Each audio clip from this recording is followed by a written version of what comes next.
তাহাজ্জুদ নামাজ পঢ়ি থকা অৱস্থাত মৃত্যু মাদ্ৰাছাৰ ছাত্ৰৰ। মৰণ আমাৰ তো কাজ 16 পাৰা কোৰাণৰ হাফিজ আকৰাম হুছেইন হঠাৎ তাহাজ্জুদ নামাজ পঢ়ি থকা অৱস্থাতেই মৃত্যু হয়। এই ভিডিঅ'টো যিমান পাৰে শ্বেয়াৰ কৰি দিয়ক, কিয়নো এনে মৃত্যু কেতিয়াবা ভাগ্যৰ প্ৰয়োজন হয়। হয়, আপোনালোকে ঠিকই শুনিছে, ভিডিঅ'টো শ্বেয়াৰ কৰি দিয়ক, কিয়নো তাহাজ্জুদ নামাজ পঢ়াৰ পিছতে ল'ৰাটো এনে দুৰ্ঘটনা হৈ যায়। তাৰপিছতে মেডিকেলত লৈ যোৱা হয়। তাৰ পিছৰ পৰা মানে শুনা পাইছোঁ আমি ল'ৰাটোৰ মৃত্যু হৈছে বুলি।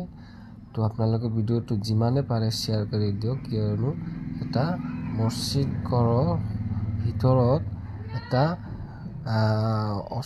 অচেতন হৈ পৰাৰ পিছতে ল'ৰাটোক মেডিকেলত লৈ যোৱা হোৱাৰ পিছত ঠিক হোৱা নাই বুলি গম পাই গৈছোঁ আমি।